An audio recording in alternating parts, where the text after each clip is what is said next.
Good afternoon, everyone. As I've said before, my name is Lindokuhle. I'm a marketing officer at Unisa Press. We would like to just take this moment to just thank you for showing up. I like the turnout, and I hope that it will improve as we go along. This is a hybrid, and we do have people who will be joining us online. So we do acknowledge those who are online already. And during the question and answer session, we'll also be taking some questions from those who are online. So those who are online, we acknowledge you. We thank you for joining us. And this is it, yeah. I see we are running 5 minutes late, yeah, but we'll try and cover our time as we go along. So I'm not gonna waste any more time. I'm just gonna go into it. I'm gonna call onto the stage, ladies and gentlemen, my director, Dr. Meya Jean Twesani. I'm just gonna read. Okay, I know him like that. I know him like that. When I sent him an email to say, I would like to have your bio, he said, my bio is Dr. Meya Jean Twesani. Yeah, and that's it.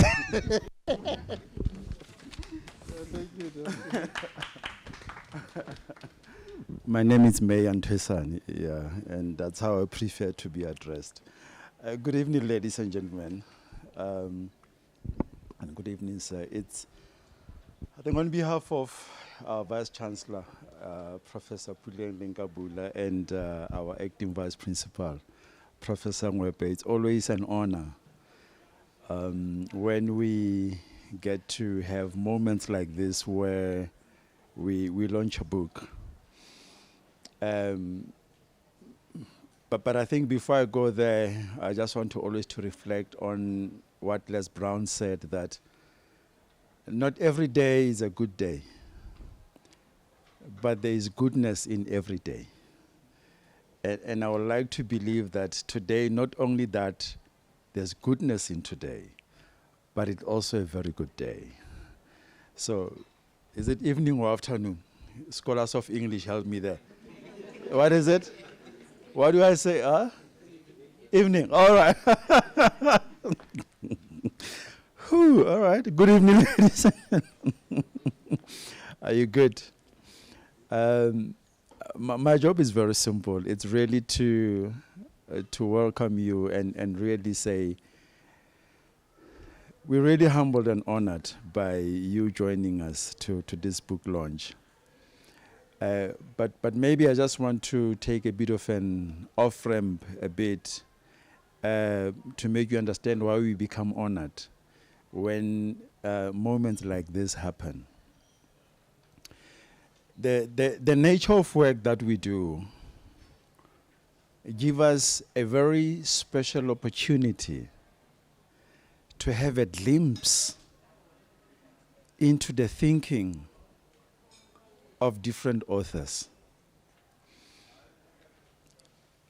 Being a publisher gives you a very special opportunity to live in the mind and the thoughts of many people. And this is a very rare opportunity that many people don't get to have. So by the time the book is out and it's available, colleagues whom I'm representing here, that most of them are not at us, and I always say jokingly, my job is very simple at work. I just show up with a tie and a suit. They do all the hard work. I just show up. But for us to be sitting here, as through and Doc will know, through lots of iterations and back and forth of disagreement and changing and doing this, and we get this opportunity to literally have to read each and every word of each and every sentence of each and every chapter of that book. It might sound very trivial to many, But that's why I'm saying it gives us a very special opportunity to live and reside in the brilliant minds of those who give us an opportunity to produce knowledge through books. So you're very welcome, and I'm pretty sure that this is going to be a very great program where, and again, it is not about us, it's about the author, where we can have to understand when they go through the text, what we imagined it might not necessarily be what it has been. So, ladies and gentlemen, I'm doing good on time. I'm not here to do a speech. Feel at home. So if when you're at home, oh my God, you take off your shoes, do exactly. Take off your shoes, lift your feet. Unfortunately, we don't have tables where you can put them. But thank you, Psychosexual. Hoping that we'll have a beautiful program. Thank you.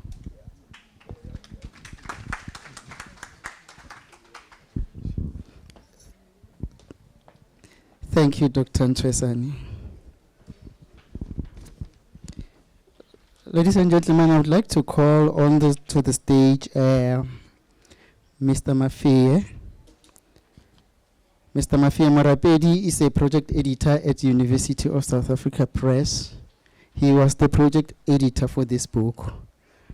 And just like to call him to just give us the context of the book, the publication journey, how the book, how the project was like. Thank you, Mr. Marapedi. Thank you very much. Good evening. I'm Mafia Marapedi. Firstly, I would like to apologize for speaking while I'm sitting down. I'm busy recovering from a knee surgery. I hope you understand. Taking the lead from the program director, I will also refer to you as colleagues. Okay, hey, it's very difficult to speak after the boss has spoken, but I was the assigned project editor of the said book by Dr. Ubisi. I think, if I recall well, if my memory serves me well, the first time we interacted was around 4 October via email. 3 or the 4th, when I sent you an email for the planning meeting. Yes. So I was very happy when we finally had the physical book, and then he received his copies, complimentary copies. So mine is to tell you about the process of producing this book and publishing it, because that is my only role. He had people he interacted with in the developmental phase of the book, who are our colleagues. And then there's a legal process. I don't know he went through, but I'm not familiar with it. My role only came in when the production started. The standard of the duration we put for publishing the book from the day I receive it, it's 120 days. And then I work with other stakeholders. As the project editor, I have to assemble a team which consists of a marketing person, typesetter, a designer, and then we have our copy editor. We also have our proofreaders. So it is not an easy task having to manage all these people, plus handling the author. But then because of passion and understanding, with time it gets easier. But then it was a bit difficult with this book because Dr. Ubisi is very diligent. But I like working with people like him, because then the final product will be how he has envisioned it, and it will obviously represent UNISA Press the way that we want it to. So, colleagues, if there's any of you in here who's an author, please come and publish with us. As you can see, this beautiful cover here, it's a work of our designing team.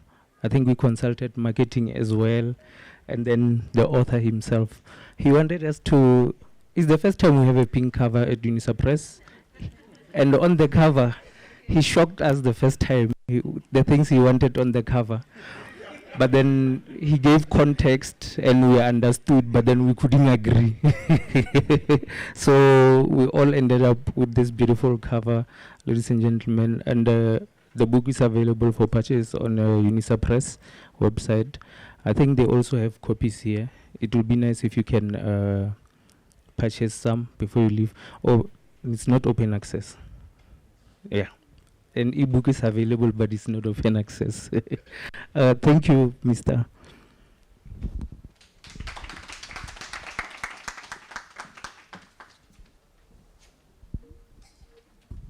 Thank you, Mr. Marapedi.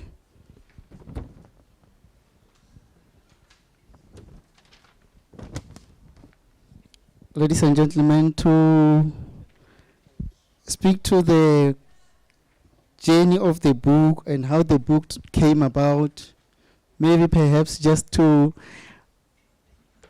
unpack the word psychosexual, because to be honest, I was also one of the first people who came across that word, and I was shocked that I was not the only one. So I had to do a little bit of research around that word. So it's a very heavy word. It's an interesting word. Yeah. So. Yeah, to just give us the context of how the book came about, the inspiration behind it, and why psychosexual experiences of individual with visual impairment in South Africa. I'm going to call onto the stage Dr. Wandile Tsebetse, and he will be in conversation with our man of the moment. He is our Mr. Party this evening. So everything, as Dr. Ntwesan has said, is about him and his book tonight. So, ladies and gentlemen, let's put our hands together for Dr. Wandile Tsebetse. To just give a brief bio of Dr. Wandile Tsebetse. Dr. Wandile Tsebetse holds a Bachelor of Social Sciences in Psychology, an honors degree in Psychology, a Master of Social Science in Psychology, and a Doctor of Philosophy in Psychology, all obtained from Northwest University, South Africa. He previously worked as a psychosocial officer in His Majesty Correctional Services at Eswatini. He has published articles in peer-reviewed journals. He has completed 3 postdoctoral fellowships at the University of Witwatersrand, Northwest in Mafikeng, and University of South Africa. That is quite a bio, eh? He has served as a community representative on the Human Social Sciences Research Ethics Committee at Northwest University. In addition, he is a board member of Eswatini Sexual and Gender Minorities and Eswatini Psychology Association among his research interests. Among his research interests are African psychology, indigenous knowledge system, adolescent emotions, emotional intelligence, mental health, psychosocial well-being in incarcerated population in correctional centers, psychosocial well-being of LGBTQI plus individuals, as well as neurodevelopmental disorders, particularly this, if you can help me with this word, please. Yeah, one of those biology words. Yeah. Yeah, I think most of us didn't get it. That's calcula. Dyscalculia. Yeah, there's a lot of researching to do here. Autism, I'm very familiar with that one. Dyslexia. Yeah, okay. That one. And attention deficit hyperactivity disorder. Can I tell you something? I tried to trim down your bio, but then it was like everything was important. So, ladies and gentlemen, to do his honor, to give him his flowers, I'm gonna just read his bio as well. Our main man tonight, Dr. Lindokuhle Ubisi. He's a PhD holder. He's a senior lecturer in the Department of Psychology at the University of South Africa.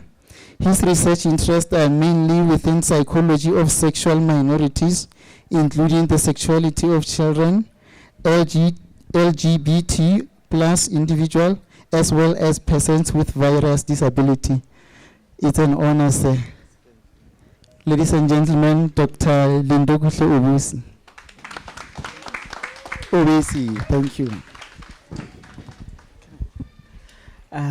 Thank you so much, and it's so lovely to be here and seeing beautiful people and a beautiful audience. You look very beautiful, and yeah, I see some pink representing the theme of the book and the cover. And I just want to say something before I start to ask Dr. Ubisi a question, and I will just add on what the last speaker was here. When he said Dr. Ubisi will shock you with so many things, he is someone who's going to shock you and you'll be like, Haibo, Njani, how did we get here? So he's very right when he say the cover, I'm sure it has changed so many times. And I'm sure that the first time he sent the picture, they were all like, never. That's Lindo for you. He shocks you with so many things. I'm sure you can even look at the title of the book. It's just so shocking. And little people goes to that space. And also when they said at UNISA Press, it's the first time they're having a pink cover, I said obvious. It's Lindo after all. What can you expect? So he's one person that he'll shock you every time when he does things. And you're like, Lindo, Haibo, Njani. And you're like, this is how I want it. And that's Lindo for you. And I'm not shocked. And also just to brief you to say, the first time he invited me, I'm happy to see some of the contributors of the book here. They are here, and welcome colleagues. I'm very happy that we are supporting our beautiful Dr. Ubisi. And the first time when he invited some of us, Aishem, we ran away when the book was started to be written, and you needed to be brave for you to be part of Lindo's journey when it comes to the book. And if you are not brave, you are going to not to take it because of the things that he speaks about in the book, of the things that he writes about, is things that as a community we need to look at. So with that said, I have a question for you. The first one maybe could be that why this book and what inspired you to write this book? And obviously, to get deeper and say, why the pink color? Why the book? I think as someone who is in the LGBT community, I've always been intrigued about gender and sexuality, and particularly how we perform gender and how gender is just ever changing. We see people now, men wearing different clothing, embodying different aspects of gender and sexuality, because we are sexual beings. We think about sex probably every day. Some say men think of sex more than women. So, I mean, I've always been interested in gender and sexuality. That's always been something that is of interest to me. And a couple of years ago, I was involved in a funded project where they were looking at visual impairment studies, because we don't have that much emphasis in education in terms of visual impairment studies. So I decided to then, let me just marry the two, visual impairment and sexuality. And the book itself is basically to say that sexuality is something that is visual. You drive out of here, you see something sexual, probably, you know. But what is that like for someone who can't see, you know? And we think about we have been exposed to pornography, the opposite sex, and excuse me for being so explicit. You know, you've seen a penis, you've seen what a vagina looks like at some point in your life, you know, but for someone who can't see, what does that look like? And if you, for example, you have to now demonstrate what is masturbation to someone who can't see, where do you even start? Because that's what the book touches on. How do teachers demonstrate aspects such as that? Because sexuality is something that we see every day. I just want to correct you a bit to say, don't say to us, you're going to be explicit and be apologetic about it.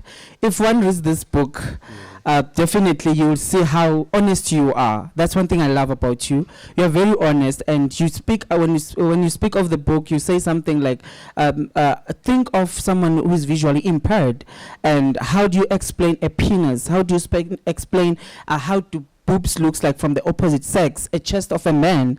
And I believe in one of your models you speak about that, which it's one of the models maybe most people, because of culture and values, run away from, because even I see, but I'm not comfortable to talk about sex to my kids, to my nephew, to my partner, to anyone. And then now imagine someone who's visually impaired not speaking about those things, which leads to my second question, whereby I say, this book, what is it that it adds to knowledge?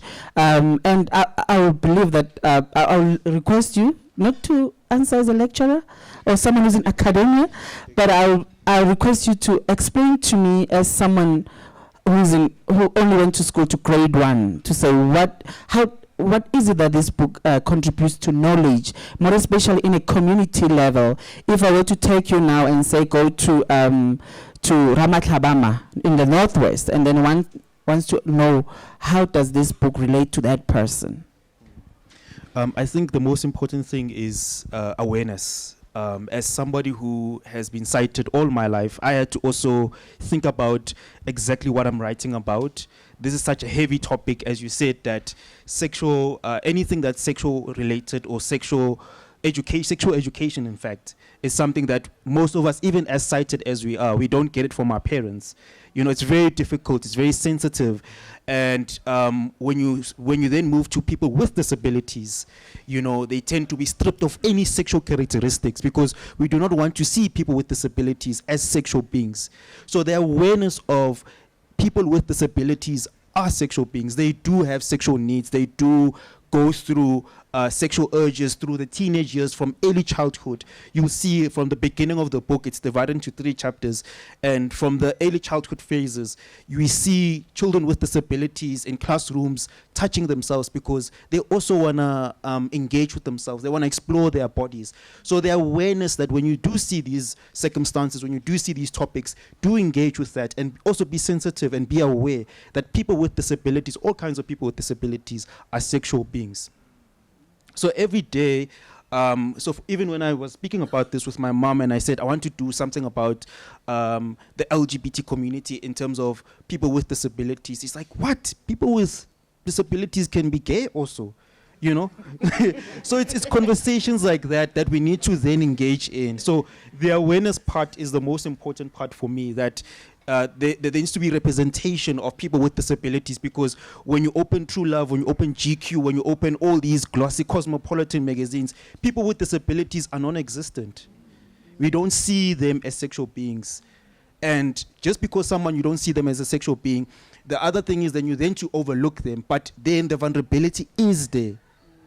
They are then sexually abused all the time by people in their households, by the neighbor, the friend, you know, everywhere that you can think of. So the awareness is quite important. Thank you so much, Linda. I think while you're still speaking about that, I posted your book in my status, and someone came to my place and saw it on the table and then said, I want to buy this book. And then he just perused it. He didn't read it. And then he said, where can I get it? I said, you can get it from Dr. Ubisi. You can get it. I mentioned exclusive books. And then I said to him, but if you're not ready to read the book, and if you don't have an open mind to read the book, you better pay a therapist first. Can you afford one? And then he laughed. He said, why are you saying that? Is it traumatic? I'm saying, no, it's because of the context of visually impaired people. You mentioned something that is very important to say. As a community, we have stripped away their sexual being, and we think that they cannot have sex, and they cannot think, they don't want to explore their bodies. And you're speaking of kids, and I'm thinking to say, how about those ones? If we are not able to speak to those ones that are not visually impaired, they can, you're a normal being. And then now we're speaking of visually impaired adolescents, which leads to my next question to say, in this book, how is it relevant to the South African context? I would like to not only look at the South African context, but in the African context, because I'm looking at our religion, our beliefs, our culture, our traditions, our rituals. And in the African context, when you speak of someone who's visually impaired and you read this book, what is it that I'm going to learn, and how is it going to open my mind when I read this book? Because it's a book that not anyone goes to the space and talk about it. I was having a conversation with someone, and the person said, if you think of visually impaired, it's the same as as thinking of someone who's autistic. They are always closed off. You understand? So I want you to tell me, to say, why is it relevant in the African context? Okay, yeah. So one of the things also that came out in the book was that in the African context, sexuality and disability are two words which are never even spoken simultaneously, because as Africans we don't think of people with disabilities, as I said, as sexual beings, or even, even rites of passages such as initiation to the mountains. People with disabilities don't get to have those opportunities, So this continuous erasure of sexuality, it continues to happen throughout that. Even when someone who I even heard of one of the participants, the adults that I interviewed, said that people were shocked when I fell pregnant. And this was, my mom thought that I was just going to be this little girl that she takes care of, and I can never date, I can never have a family, I can never marry. So those cultural perceptions continue to silence a community which is already marginalized, already overlooked, already not prioritized. So in the African community, there's sexual taboos, and it's even much more greater within the disability community, because we tend to see as people with disabilities as childlike, as sexually innocent, as pure, as devoid of any sexual interest. So this complete erasure of sexuality is quite deep, and it's you see it even with people with, even if when they go to the clinic, for example, someone is like, why are you even pregnant? Who did this to you? That question stands out all the time. So in the African community, we need to unpack why these sexual taboos still exist, and particularly where HIV is a big issue in this country, and abuse, gender-based violence is quite predominant amongst the disability community as well. So in the African community, we need to unpack why we still have these sexual taboos and what impact is it doing as well. Thank you so much, Lindo. And when you're saying these things, you are touching a lot of things. You are touching the African culture, the traditions, the rituals. You're speaking of initiation schools and all those things. And I'm imagining to say, by the way, I had to reflect back and say, by the way, have I ever seen a visually impaired person going to Endabeni? You understand? And right now, I really need to look to say, have I? And the answer was no. And maybe there are people that I've seen and who are in that, because I'm Swati, we don't do that ritual. And also, you're speaking of the healthcare systems, to say, one will ask, and you are very right when you say, one will ask to say, who did this to you? And I'm thinking to say, what is the person going through whenever someone say, who did this to you? And then the person may be asking themselves to say, am I not human enough to have sex, you understand, to explore love, to have intimacy, to kiss someone, you understand? And also you're speaking of the African context as a whole, to say, I think you're speaking to say we need to also decolonize the way we look and we perceive people who are visually impaired, which also goes to my next up question, which is say, you speak and touch of a lot of things and you speak with passion about this book. And I just want to ask you to say, what is it that you really want to do with this book? Well, the one problem that I guess is quite evident and immediate is that this is a written hard copy book for people who can't see. So to be someone who's quite modern is that I definitely like to do a series of the book on YouTube. You know, just break it down, because also, guys, to be honest, we don't read as much as we should. We all say we will read, but we don't get the opportunity or the time to. So just to also, I guess, keep the book alive in your thoughts and in your mind is to also bring a channel where also people with who actually can't see can also listen at least to some of the themes and some of the topics. And of course, the ebook will definitely come through, but also just to engage with society and have an archive, I guess, for other people with disabilities. As I said, the book is basically a very lifelong trajectory. I start with the early childhood to the teenage years, and what does sexuality look like in adulthood and beyond for people with disabilities. So watch out for YouTube. I am gonna land soon. Thank you so much. Just a follow up on that one. I just want to find out someone who's in academia, and I'm sure there are people who are teachers, who are pastors, also who are in academia. And I'm happy that there was a director here. I just want to find out, and I see a lot of academics and those one who are in education. I just want to find out from you, Doc, to say, do you see this book being added in a syllabus? Because the reason I'm asking that, I will tell you why. When you first invited some of us here, maybe some of them will attest to say we were shocked to say, how can you invite us to add a contribute in this book? And we were shocked, and I had to reflect a little bit to say, wait a minute, I'm in the psychology field, and I'm shocked when Dr. Ubisi invites me to contribute in the book in this aspect. So, and I'm thinking to say, I think as lecturers, as teachers, there is a part that we have taken away from our learners to say, they don't know much about this. And going back to the African context to say, someone with disabilities, they're always closed behind the doors. No one wants to talk to them. Autistic kids, visually impaired, anyone with disability is always seen as someone who's inhuman. So I just wanted to ask Doc to say, any inspiration to take it to a syllabus, any motivation, or just a little bit of a push just to put it in a syllabus? Okay, yeah, so there's also just a little bit of it's just as I'm on TV, I can't say what I want to say.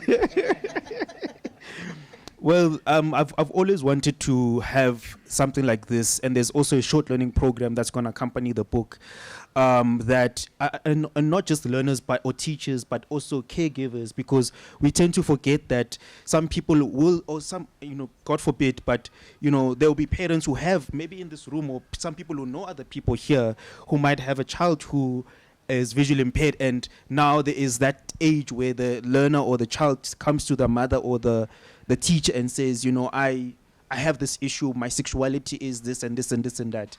So in terms of pushing it into the syllabus, definitely, I think we also have such a limited understanding of sexuality education in this country, because a lot of people are I see it as we are sexualizing learners whenever we try to bring out sexuality education in life orientation. There's quite a pushback from parents, because sometimes parents don't understand, what exactly do you want to teach my child? Whenever now you're teaching them about safe sex or anal sex, parents really just start to freak out, going back to the African community also. So definitely, I think there are 12 schools for the visually impaired in South Africa, and I definitely like to reach all of them. I've tried to actually bring the book to some of them, but I definitely like to do more in terms of providing an additional resource and material for teachers to also grapple with this, because it's also uncomfortable. If you're a teacher who also has these issues about your religious, cultural beliefs, it's very difficult to teach sexuality education. So I definitely like to reach out to all of the schools, because I've done KZN, Western Cape and Gauteng, but I always wonder, what about Limpopo, where there's such few resources? So the need is quite there. Oh, thank you so much, Doc. And then the last question, which is maybe for the future, is to say, any second edition for the book? Are you thinking of it? Are you planning to have one? And the reason I'm asking that question, you have said you are looking from different aspects of life when it comes to visually impaired people.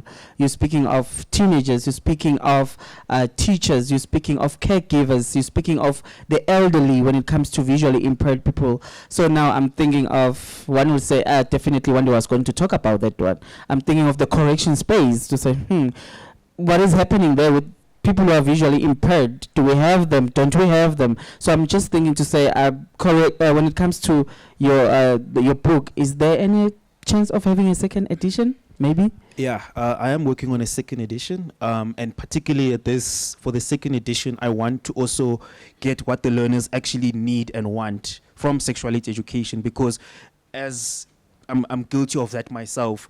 When I approached this book, I decided to look at the teachers, the parents, the hostel caretakers, because learners who are visually impaired spend 9 months of the year, some of them, in hostel. So 9 months of the year, they are surrounded by their teachers, their hostel caretakers, and I spoke to about, I think, 15 adults. So I definitely now want to spend time speaking to the learners themselves as to, we're trying to do all of this, but what exactly do you want? Not what your teacher wants, because sometimes teachers are given the curriculum, but they will skip certain sections. Some teachers who said to me that homosexuality is a big no-no for me, so I will skip that section, for example. Anal sex is too much for me. Masturbation is too much for me. So now I'm in the process of gathering what the learners would actually want from a book like this, from resources such as this. So volume 2. Thank you, Dr. Ubisi. I'll give back to the MC. He's looking with those eyes to say hello. Time up. Thank you so much, Dr. Ubisi, and thank you so much for attending to our questions. I believe everyone has learned a lot, and as much as I believe one to say this is a very uncomfortable space and uncomfortable conversation to have, and we do have parents and families here. I would encourage to say it's time for us to talk about such when it comes to our community. Thank you so much. Thank you, Ntati. I was kind of feeling we should have warned people that the following program contains strong language. Yeah, no. You were shooting non-stop. Yeah, no. And it's like you're okay with just pronouncing it. Yeah, some of us, yeah. But I get it. You are parents, no? Yeah, no. Yeah, no, ladies and gentlemen, I'm just going to go on to the stage. Mr. Elvis Mashaba. He will be doing congratulatory remarks to just congratulate our man of the moment here on his achievement. It's quite an achievement. We really value this book, and we are hoping that it's going to be one of our best sellers. We're going to push it and make sure that it gets out there. It's a rare, what do they call it? Yeah. All right. I'm not sure if he's here. Oh, yes. All right. Thank you so much. Thank you. Thank you, Ntati. Thank you. Linda, we are extremely proud of you. I remember when the book started at UP many years ago, 8 years at the Vision Impairment Center with Prof. Ronell. It was not easy for you to jump into the space of psych, it's the space of educational psychology, and look at where you are today. We're extremely proud. This project is close to my heart because of two things.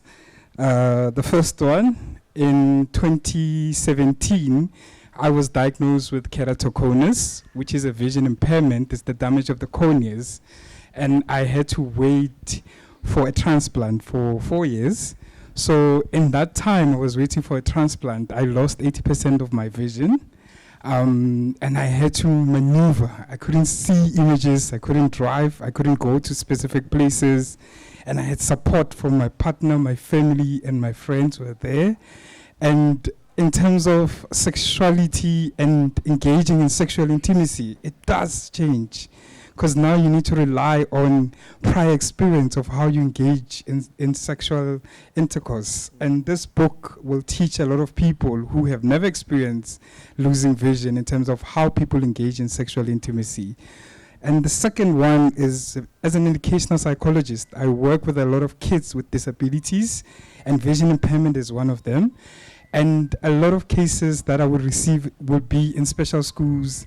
There's kids who are engaging in sexual intimacies in class because of there's no sexual education within the classroom with the caregivers, with the teachers.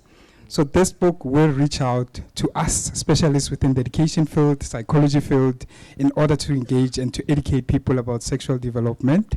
And also in terms of other disabilities, I know the focus is about vision impairment, but a lot of kids will benefit from this.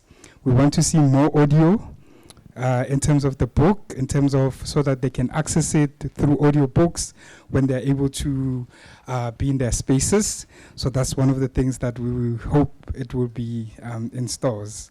But on a personal note, my friend, congratulations. We are extremely proud of you.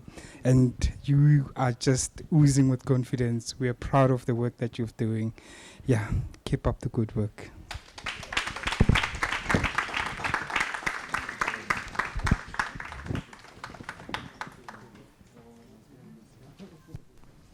I'm done. Was it quick? Thank you so much. Because I see that we are running behind, and yeah, I'm trying to respect everybody's time. We're going to be taking questions on the floor, and we also have attendees who are online. So I think we're going to start with those who are on the floor, and then we will engage with those who are online, Doc. Yeah, if anyone has got a question, okay, I think we can take one question at a time and then you respond. Doc, is it okay if I take one question at a time and then you respond, and then afterwards the second question? Or you want to take multiple questions and address them? Okay, yeah, I think we'll take one at a time. Yeah, yeah, you are recognized, my brother.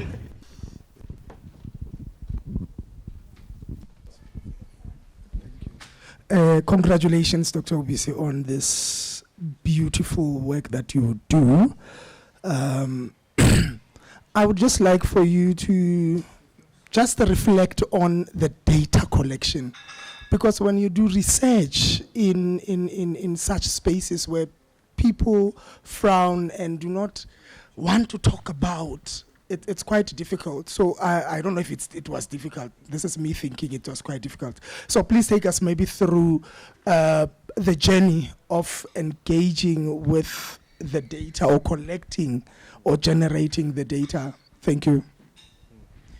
Yeah, as you say, it's quite a silent space, very controversial. And now when you want to involve children and you speak of sexuality, you know, people just tense up, and now you add disability on top of that. So those are quite big things in society. We still see children as pure and innocent, and that's why also the conflation with disability, that people with disabilities are children, essentially. You know, we treat them as being childlike. We make decisions for them. You know, we know what's best for them. So if they don't also get the sexuality education, then they won't be sexual.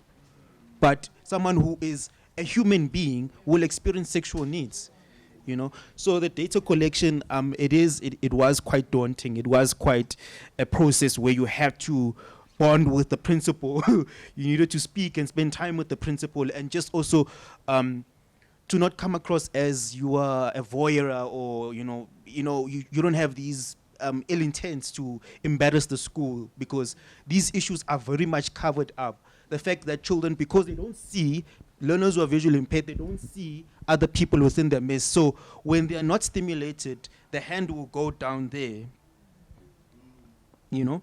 And when we don't give them the sexual education that this is sexually inappropriate behavior, you know. So anyways, it's quite a difficult space to get into, and you need to build a rapport with the teachers, and for them to be very comfortable to also share what is actually happening in their classrooms, to speak to the parents as well. Some of the mom was saying that, you know, I don't have a choice. I have to lock my son when I go to work, because I'm scared of what's going to happen if he's just left alone. And for her, that decision just was so hard, because what if something happens to my son? So it's quite a process to also gain the trust and, get the truth of what's really happening. So, yeah. The ethics board also is, what are you doing? What are you trying to do? What if you damage them even further? So it's quite sensitive, and I understand.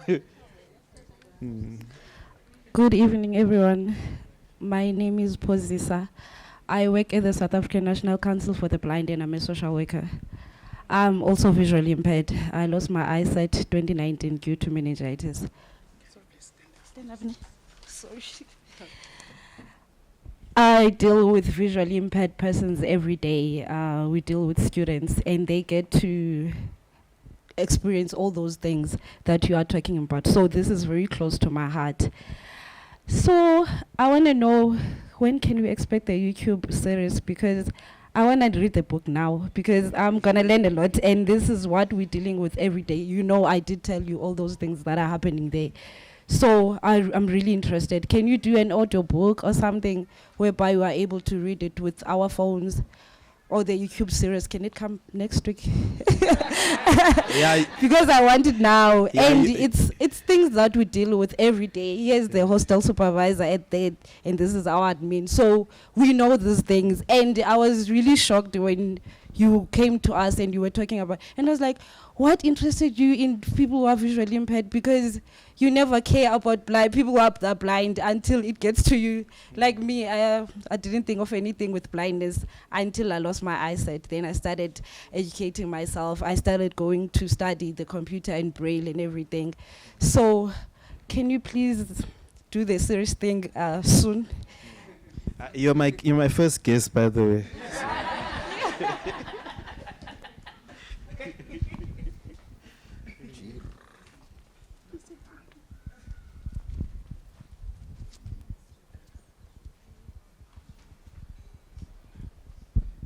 Good evening. Do I have to stand? No, I don't have to. Okay, my name is Tebomag, or shall I say Dr. Tebomag. So, when you talk about sexuality education and disability, and I want to reflect to some of where the shortfalls are also exist, right? Where you find adults who are visually impaired.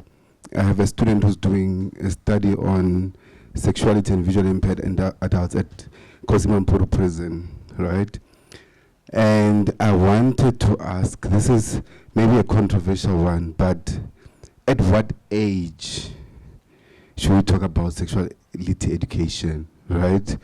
Because you talk about HIV education, and a lot of time the norm is that you're encouraging the children to have sex with each other when you start teaching them HIV education at primary level, And, in one of the studies that the students are doing, the teachers would say it's too early.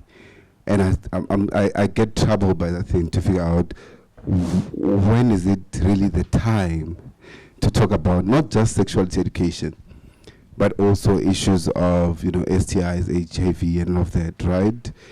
Because the assumption is always we look into HIV as something that is contracted through sexual intercourse, not realizing that there's actual other ways to contract it, right? So I really want to find out, what you think about. I actually look forward to reading the book, and congratulations, by the way. What actually is the right time to start talking about issues of sexuality with, it doesn't have to only be visually impaired children, but also children in general, because children are socialized into heteronormative context, right? Like many of us have been, right? And they do not have templates. I usually say that heterosexual kids have templates because they see a mom and a dad. But sexually and gender diverse kids do not have a template to look to say, okay, if I want to be in a relationship, this is what it would look like, right? So then at like what kind of level do we start engaging on issues of sexuality with young people, kids, and also because the problem comes when you have older people who do not know how to navigate their sexual identity. For instance, like I said, with one of my students, it's visually impaired prisoners, and they struggle with navigating. They are also identifying as gay, lesbian, and the struggles with navigating sexuality at that particular age, which shouldn't be an issue, but I understand because of the social context. So yeah, that is my question. Thank you.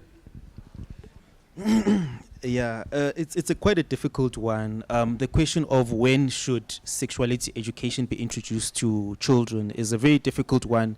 But in its principle, sexuality education is meant to be age appropriate, or is supposed to be age appropriate. But as we've been reflecting here, that there is, number one, the issue of cultural and contextual relevance, So in some homes, some parents are much more progressive, some parents are much more conservative, So each and every household has different sets of rules. And also in the space of the visually impaired or schools with learners who have disabilities, you find that a learner who is in grade 7, so a learner who's in grade 7 is supposed to be 13, traditionally. So someone who might be in grade 7 might be 16 years old. So someone who's now at that age, they've already started their sexual debut. So if you are now going to give them the curriculum of a grade 7 learner to someone who's 16 years old, so that person already, they've advanced in terms of their sexual needs and maybe their sexual activities. So it's quite difficult to say at this age, let's introduce it. I think for me, I think that as parents, we can develop a little bit block by block, that sort of, that you introduce at 4 years old, this is my body, nobody can touch my body. Body safety, for example, that's something you can give a child and they can understand it, And also the maturity of every child. So I heard of, sometimes there's cases, I've heard of this, that some girls might go into their periods at a very younger age than others, for example. So there's also that you need to look at the bigger picture and the maturity of the learner. Can the learner actually handle what you're talking about? And exactly what are we talking about when we talk about sexuality education? Are we talking about HIV? Are we talking about masturbation? Are we talking about safe sex? Are we talking about sexual identity, sexual orientation? So I think look at the bigger picture, and every parent, if you are also engaging at age 4 and you're talking about body safety, next year we talk about, you're starting to date maybe, cell phones, pornography, what do you do when someone makes you uncomfortable, What are you doing on your phone? Who are you talking to? What subjects are you having with your friends as well? Because also, I don't think it's necessarily the teacher's responsibility, because we tend to look at this from the teacher's point of view, and we want to blame the teacher that you taught this to my child. But what are we speaking about at home as well? And if we are now developing someone for the world at the age of 4, at the age of 6, we can tackle different subjects so that even when they go to school, they're like, oh yeah, I've heard of what is bisexual or bisexuality, or I know about anal sex. I know about, at a level where they can actually grasp and understand it. So I think there's a much bigger conversation than just saying we can't teach children about certain subjects. So it needs to be very contextual, very age appropriate also, and also looking at if we develop it from A, B, C, D, I think that's the best way possible. But there possibly could be other ways as well. Thank you, Doc. Well said. Ladies and gentlemen, we are running behind time. I'm just going to check with those who have... Okay. I will recognize it. Yes, for those who would like to pose questions online, please raise your hand. We will actually, I think we haven't blocked your mics. So whoever is... Thank you. I'm Dimekatso Mokoena, and good evening to everyone, and congratulations, Dr. Lindo, on your literary achievement.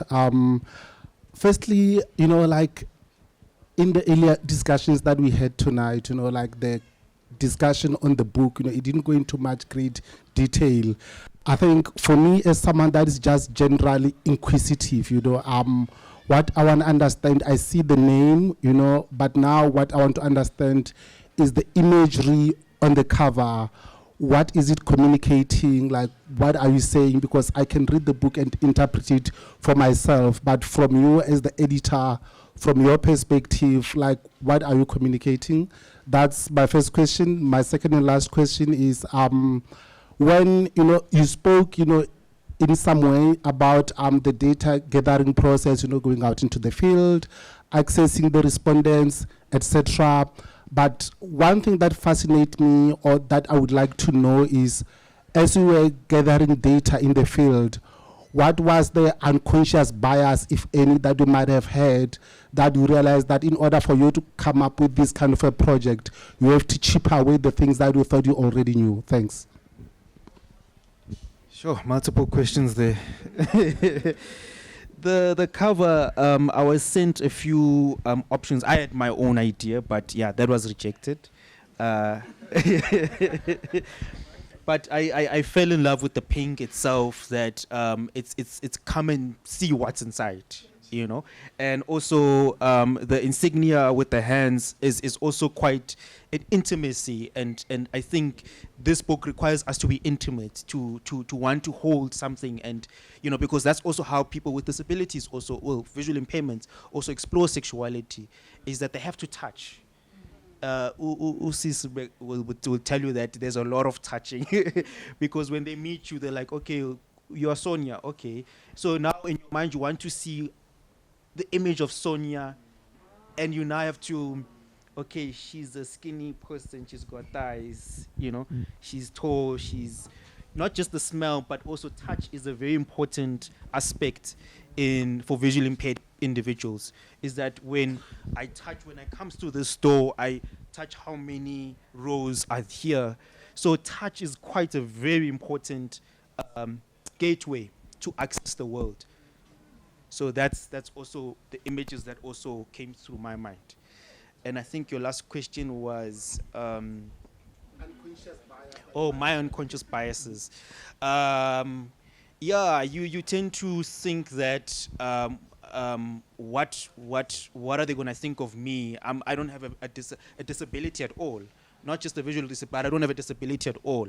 And I had to now also put myself and not just come with any assumptions, because it's so easy, and I speak to people. I sometimes gather my thoughts around the people I'm with, and the stories that you would hear that would sort of make you want to stop and say, this is a bit too much for me, so it's quite a process. You need to continuously also step back as well, so that you gain perspective and not get so, that whole thing, you need to be empathize, not sympathize.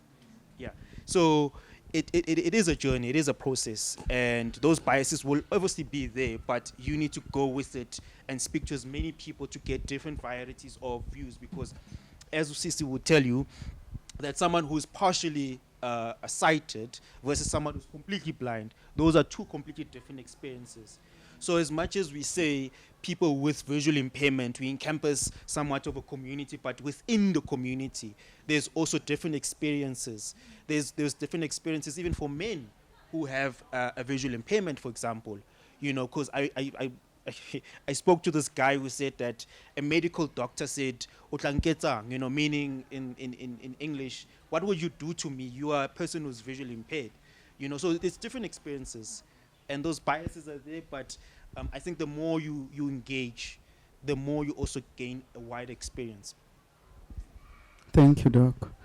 We've got a question online, but I think my manager will address it when she do the closing. I think Refilo Mabaso just asked if this book will be available in Braille.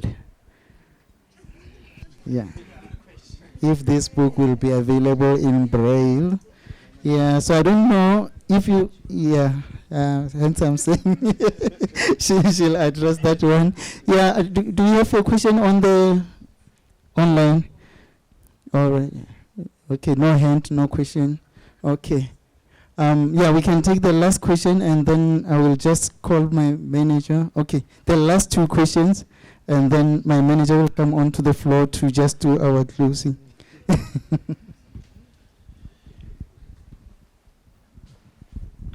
Thank you. Firstly, I just want to congratulate Dr. Ubisi. I think this book is very important. When you think about minority groups like individuals without visibility, they have been sort of excluded from society, even worse when it comes to issues of sexuality, let alone gender and sexual diversity. And so as a visually able person going into the world of the visually impaired, so my question is, I'm interested in like what sparked your interest and gave you the courage to actually start doing the work with visually impaired people going into their world as somebody who doesn't have an issue with eyesight or anything else. Yeah.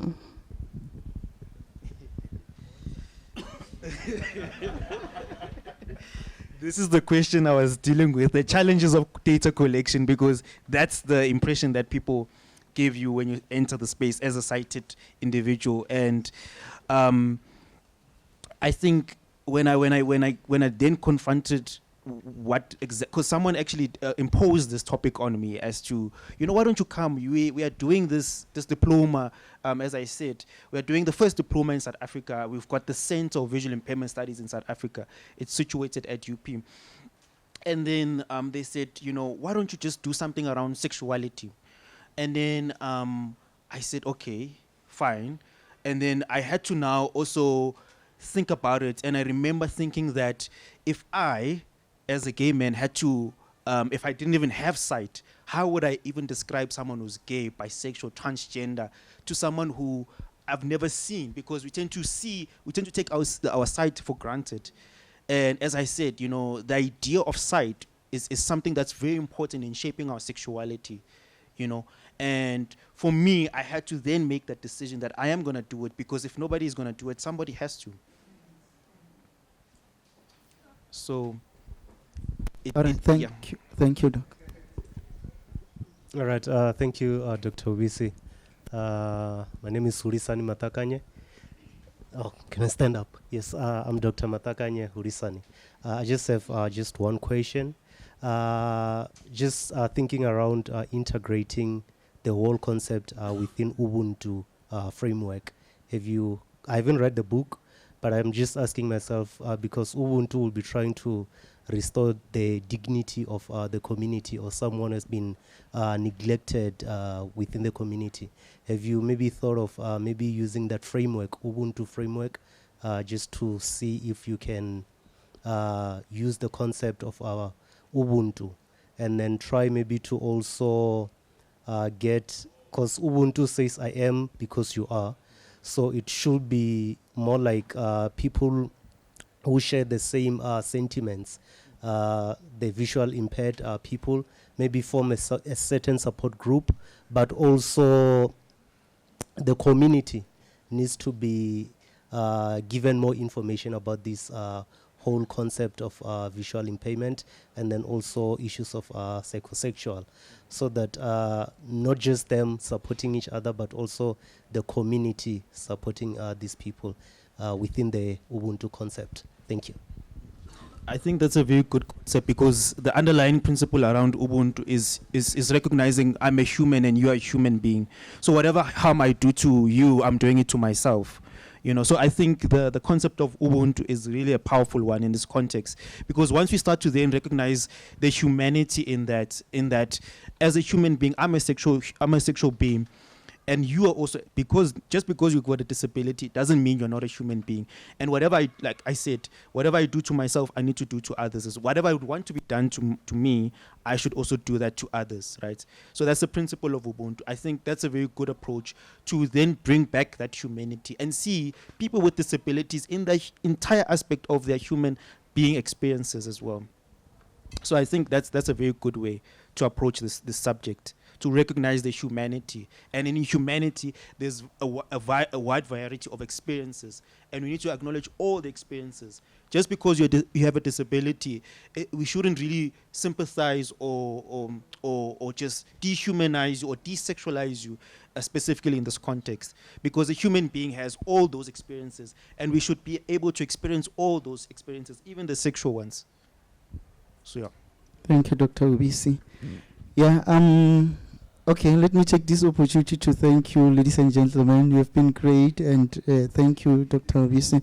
I'm going to call on to the stage Miss Innocentia Swanepoel. She's the Sales and Marketing Manager at UNISA Press, to do our vote of thanks and closing.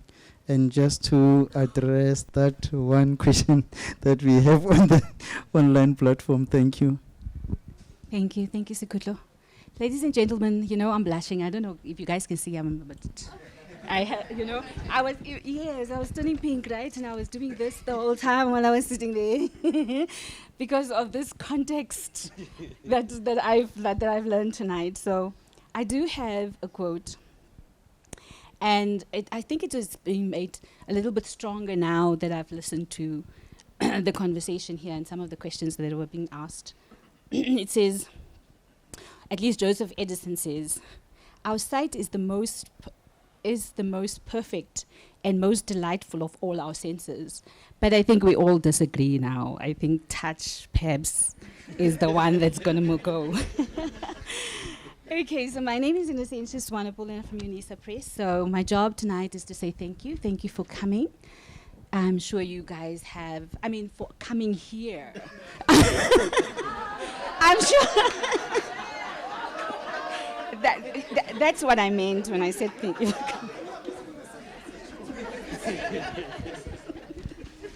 So let me start again. Ladies and gentlemen, this is an interesting topic, right? My job tonight is to say thank you to our partner, Exclusive Books, that is hosting us tonight. I want to say thank you to the UNISA persons that are here, that is making sure that we have a launch this evening, and to the UNISA Press staff. I'd like to express gratitude to the author, Dr. Ubisi. Thank you very much for allowing us to publish your book. I think we're going to have lots of good things happening to it, hear about it, especially on YouTube. We would really like for you to do that YouTube channel and have these type of conversations. Then I would like to say thank you to our moderator tonight. I think Dr. Chabedze, I hope I say that correctly. And I would like to thank Mr. Mashaba as well for the beautiful flowers. I think maybe I should have them, I don't know. So this book, you may purchase here tonight, guys. The author is here. He's going to sign it and maybe have one personal message on the book for each of you who buys the book tonight. And then answering the question with regards to Braille, it's quite interesting. I think we're going to have to put in a little bit of research and see if we can do that and publish it in Braille. Why not? Yeah. Just to add on that, the lady who was, or let me not say the lady, I'll be sexualizing her name. She's Refilo Mabaso, so I cannot conclude that she's a lady. Yeah, no, she, I would say he or she actually made a follow-up to say that she'll, you see how difficult it is to try to try and respect people's gender, and but she can if maybe I can just read it, because there is an opportunity for collaboration there, just to acknowledge that we have seen her follow up. She is saying, oh, they. Okay. Yeah. They are saying the National Library of the Blind can assist with reproducing the book into Braille, and then she left her email there. And then they saying I am the chairperson of the board of the South African National Library for the Blind. So meaning you will be talking to the the relevant person. Yeah. Thank you. So I can close now, moderator or master of ceremony. I'd like to thank you as well, Sikutla, for doing this tonight. So, ladies and gentlemen, as I said, the book is on sale tonight. I think it's 506 Rand. The authors here, you guys are basically paying for your signature tonight. And yeah, I think enjoy the rest of the evening. Thank you very much. Okay.